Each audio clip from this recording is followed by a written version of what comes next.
wabarakatuh. Kami dari kelompok 6 akan memperkenalkan diri kami dari yang sebelah kanan. Perkenalkan, nama saya Amran Misya Ramadhani. Perkenalkan, nama saya Natali Fodianova. Perkenalkan, nama saya Rahel Amanda. Perkenalkan, nama saya Quetzal Duwili Ofenli.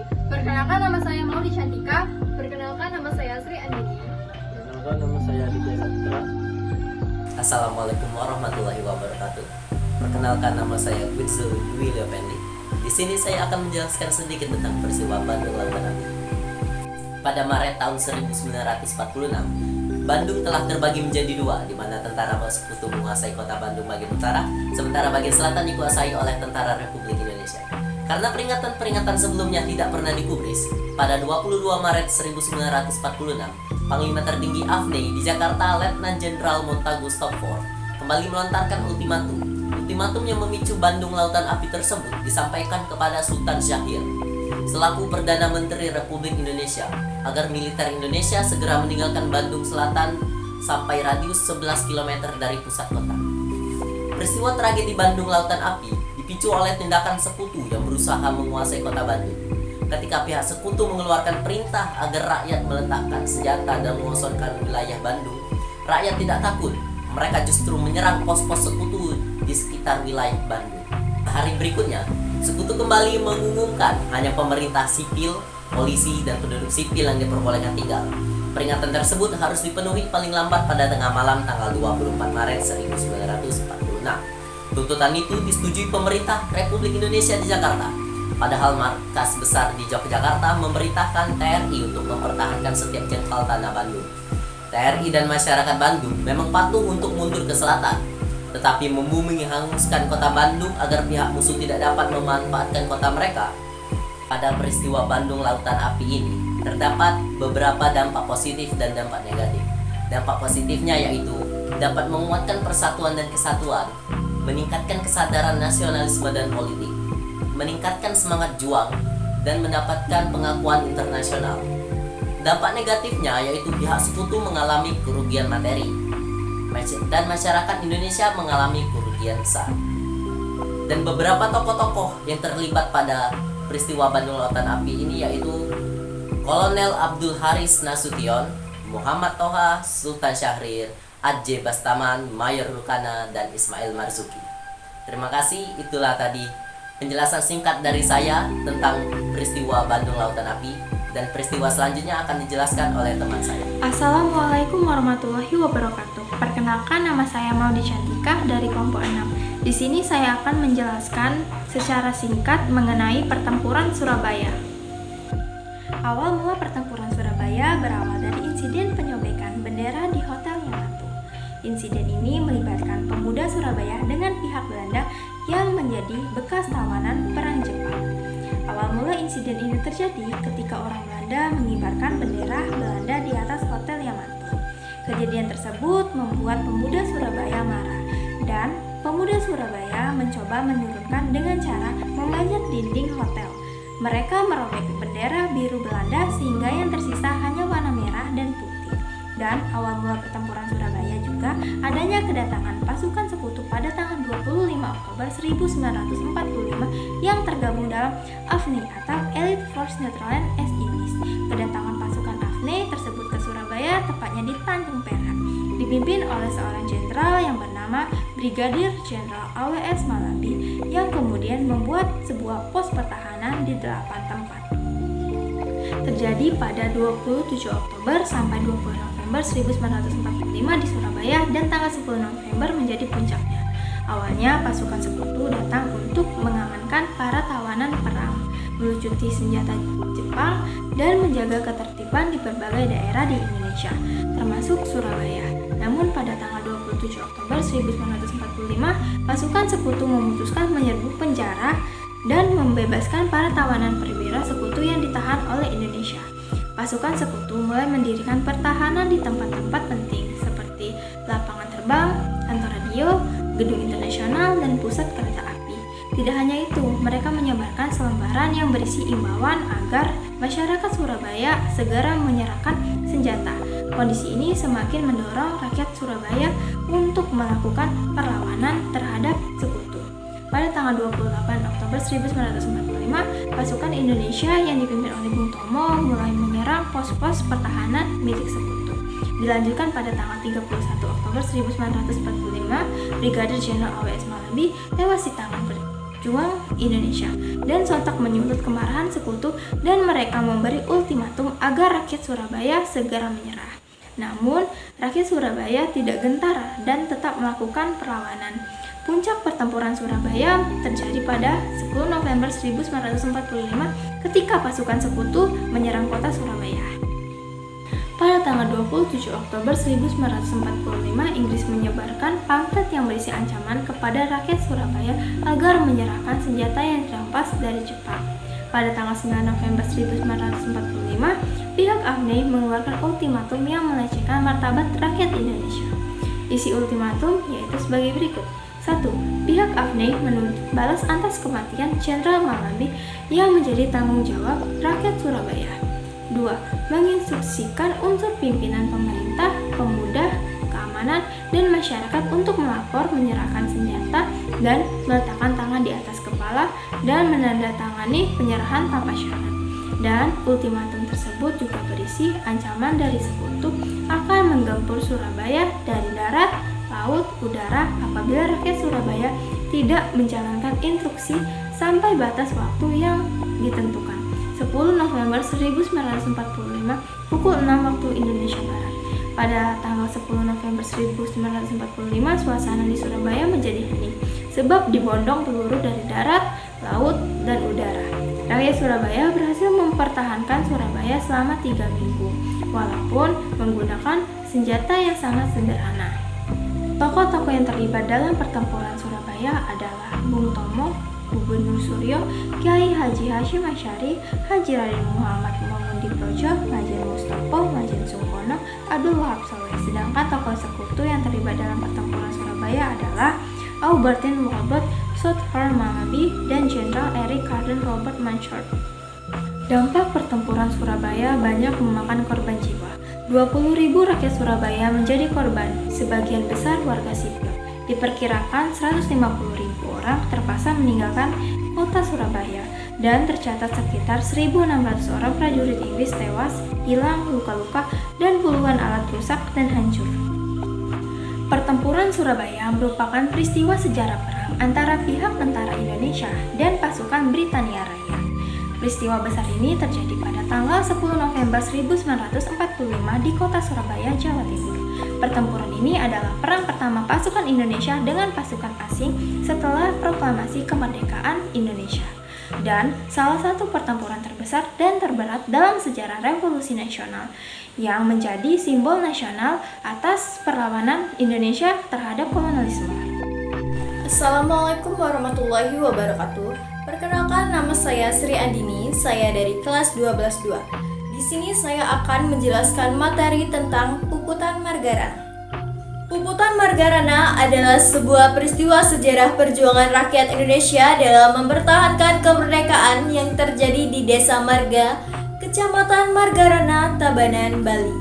Perang Puputan Margarana terjadi pada tanggal 20 November 1946 antara pasukan Indonesia melawan Belanda. Istilah Perang Puputan artinya adalah berperang sampai pada titik darah penghabisan. Dalam ajaran agama Hindu, kata puputan sendiri mengandung makna moral karena kematian seorang prajurit dalam kondisi berperang adalah sebuah kehormatan bagi keluarganya. Pada 18 November 1946, I Gusti Ngurah Rai dan pasukannya menyerang markas Belanda di Tabanan, Bali. Belanda mengerahkan kekuatan terbesarnya untuk mengepung Bali, khususnya daerah Tabanan. Pada 20 November 1946, Belanda memulai serangannya pada pukul 5.30 waktu Indonesia Tengah dengan menembaki pasukan warga Bali. Sekitar pukul 9 waktu Indonesia Tengah, pasukan Belanda yang kira-kira berjumlah 20 orang mulai mendekat dari arah barat laut. Dan beberapa saat kemudian terdengarlah suara tembakan antara pasukan Nietzsche dan pasukan Ngurah Rai. I Gusti Ngurah Rai dan pasukannya bertempur melawan Belanda hingga titik darah penghabisan. Sebanyak 17 orang pasukan Belanda ditembak mati oleh pasukan Ciung Wanara yang dipimpin oleh I Gusti Ngurah Rai. Setelah mengetahui jika pasukannya mati, Belanda melakukan aksi serangan dari berbagai arah. Namun upayanya ini beberapa kali mengalami kegagalan karena pasukan Ciung Wanara berhasil melakukan aksi serangan balik. Tidak hanya itu, Belanda juga sempat menghentikan aksi serangannya selama 1 jam. Beberapa saat kemudian, Belanda kembali menyerang dengan mengirimkan banyak pasukan serta pesawat terbang pengintai. Kira-kira pukul 11.30 waktu Indonesia Tengah. Serangan ini kembali berhasil dihentikan oleh pasukan Ciung Wanara. Akhirnya, Belanda dan pasukannya mundur sejauh 500 meter. Untuk terakhir kalinya, I Gusti Ngurah Rai menyuruhkan puputan yang berarti habis-habisan. I Gusti Ngurah Rai bersama pasukannya bertempur melawan Belanda hingga titik darah penghabisan. Tokoh utama dalam pertempuran Puputan Margarana adalah I Gusti Ngurah Rai yang memimpin pasukan Ciung Wanara. I Gusti Ngurah Rai adalah kepala divisi Sunda kecil yang berperan dalam menyusun strategi dan serangan dalam melawan Belanda. Selain I Gusti Ngurah Rai, beberapa tokoh penting lainnya yang turut bertempur dalam Puputan Margarana. Antara lain ada Letkol I Gusti Ngurah Mada Jelantik adalah wakil komandan pasukan. Assalamualaikum warahmatullahi wabarakatuh. Perkenalkan, nama saya Rahela Amanda. Di sini saya akan menjelaskan apa itu pertempuran medan area. Jadi, pertempuran medan area adalah peristiwa yang terjadi di mana rakyat melakukan perlawanan terhadap sekutu yang terjadi di kawasan Medan, Sumatera Utara. Pemicu terjadinya pertempuran di medan area yaitu insiden pertama terjadi di Hotel Wilhelmina di mana Serdadu Nica merampas dan menginjak-injak lencana merah putih yang dipakai oleh pemuda Indonesia. Nah, akibat perampasan dan penginjak-injakan lencana merah putih, para pemuda Medan kemudian melakukan penyerangan ke gedung yang dikuasai sekutu. Pertempuran ini meluas hingga ke Brastagi dan Pematang Siantar. Kronologi pertempuran di medan area yaitu terjadi pada 9 Oktober 1945 di mana pasukan sekutu mendarat di Medan di bawah pimpinan Brigadir Jenderal T.E.D. Kelly. Kemudian pada tanggal 13 Oktober tahun 1945, insiden di Hotel Wilhelmina memicu pertempuran. Pada tanggal 1 Desember 1945, sekutu memasang papan Fixed Bonderos Medan Area di pinggiran kota Medan. Pada tanggal 10 Desember 1945, sekutu Nica melancarkan serangan besar-besaran terhadap kota Medan. Pada April 1946, sekutu berhasil menduduki kota Medan. Pada 10 Agustus 1946, pertempuran semakin sengit di tebing tinggi dan berakhir pada tanggal 15 Februari 1947. Pertempuran berakhir setelah dikeluarkannya perintah gencatan senjata. Pertempuran medan area berakhir pada tanggal 15 Februari tahun 1947 pukul 00.00 setelah Komite Teknik Gencatan Senjata memerintahkan penghentian kontak senjata. Setelah pertempuran berakhir, Panitia Teknik Gencatan Senjata melakukan perundingan untuk menetapkan batas definitif wilayah Medan. Berakhir pada 10 Maret 1947 dengan ditetapkannya garis demarkasi yang melingkari kota Medan dan daerah koridor Medan berlawanan. Pertempuran medan area berlangsung sejak 13 Oktober 1945 hingga April tahun 1946. Pertempuran ini mengakibatkan sejumlah korban berjatuhan. Adapun beberapa dampak positif dari pertempuran medan area yaitu meningkatkan rasa nasionalisme pada pemuda, menginspirasi perjuangan daerah-daerah lain. Adapun tokoh yang terlibat dalam pertempuran medan area yaitu Ahmad Thohir, Abdul Karim, Ferdinand Lumban Tobing, Suharjo, dan Jenderal Suharji Hardjo Wadjojo. Nah, adapun kesimpulan dari pertempuran medan area ini yaitu pertempuran medan area adalah peristiwa sejarah penting dan berdampak di wilayah Medan dan sekitarnya. Pertempuran ini Perkenalkan, nama saya Aditya Saputra. Di sini saya akan menjelaskan sedikit tentang AMB 1. Agresi militer Belanda 1. Atau operatif produk adalah operasi militer Belanda dan Sumatera terhadap Republik Indonesia yang dilaksanakan pada tanggal 21 Juli 1947 sampai 5 Agustus 1947. AMB 1 merupakan upaya Belanda untuk merebut wilayah Indonesia melalui serangan pasca disetujuinya Perjanjian Kerjati. Agresi militer Belanda 1 dipimpin oleh Letnan Gubernur Jenderal Johannes van Mook yang bertujuan untuk memulihkan ekonomi Belanda pasca Perang Dunia Kedua dan dengan menguasai kekayaan alam Indonesia. Tujuan utama dilakukan AMB1 adalah untuk merebut daerah-daerah perkebunan di Indonesia yang kaya dan memiliki sumber daya alam, terutama minyak. Belanda berhasil menerobos ke daerah-daerah yang dikuasai oleh Indonesia, Sumatera, Jawa Barat, Jawa Tengah, dan Jawa Timur. Kemudian tentara Belanda juga bergerak untuk menduduki wilayah Jakarta, Bandung, Surabaya, dan Semarang. Yogyakarta menjadi salah satu daerah sasaran utama Belanda dalam agresi militer Belanda I. Kita ini diserang dari udara dan menimbulkan banyak korban jiwa dari kalangan masyarakat. Tokoh-tokoh yang terlibat ialah Simon Hendrik Spoor, Hubertus van Mook dari Belanda, Sudirman Oerik Soemoharjo dari Indonesia. Assalamualaikum warahmatullahi wabarakatuh. Kenalkan, nama saya Natalie Vanova. Saya di sini ingin menjelaskan sedikit tentang pertempuran 5 hari 5 malam di Palembang. Baik, adapun latar belakang pertempuran 5 hari 5 malam di Palembang. Pertempuran 5 hari 5 malam di Palembang dilatar belakangi adanya pendudukan tanah Palembang oleh Nica. Namun Nica bersama sekutu kembali menjajah kota Palembang dengan cara mulai masuk dan memperbesar daerahnya. Alur peristiwa pertempuran 5 hari 5 malam di Palembang. Pada hari pertama, setelah menyerang BPRI, para pejuang Palembang menyerbu dan mengepung pasukan Belanda yang bertahan di sektor yang mereka kuasai sebelumnya. Pusat pertahanan Belanda ada di BKB, RS Ceritas, dan Bagus Kuning Pelaju. Sedangkan para pejuang Palembang tersebar secara merata di tempat pertahanan Belanda. Pertempuran pertama berakhir pukul 5 sore. Namun menjelang malam, para pasukan Belanda kembali menyerang dengan menggunakan senjata lapisan baja. Serangan ini mengakibatkan beberapa tempat strategis dikuasai oleh Belanda, seperti kantor residen, kantor wali kota, dan kantor pos. Pada hari kedua dan ketiga, Belanda kembali menyerbu pusat pertahanan tentara di area Masjid Agung Palembang. Akan tetapi serangan mereka berhasil digagalkan oleh pasukan Batalion Geni bersama sejumlah tokoh rakyat.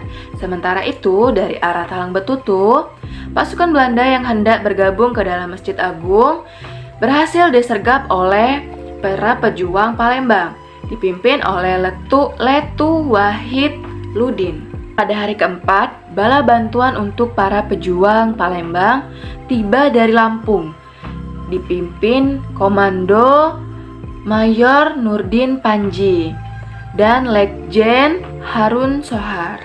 Jelang hari kelima, setelah kekurangannya pasokan logistik dan amunisi, keduanya bersepakat untuk bertemu. Kemudian memilih untuk melakukan gencatan senjata. Tokoh-tokoh penting yang terlibat pada pertempuran ini.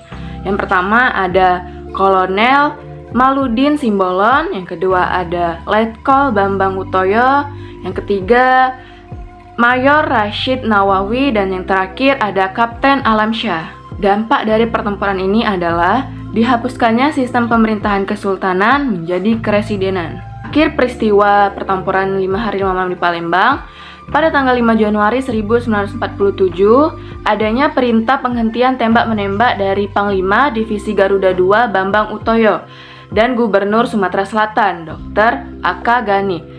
Gencatan senjata pun dilangsungkan pada tanggal 6 Januari 1947 mulai pukul 6 pagi. Itulah video penjelasan singkat dari kami kelompok 6. Apabila ada salah kata kami mohon maaf. Wabillahi taufiq wal hidayah. Wassalamualaikum warahmatullahi wabarakatuh.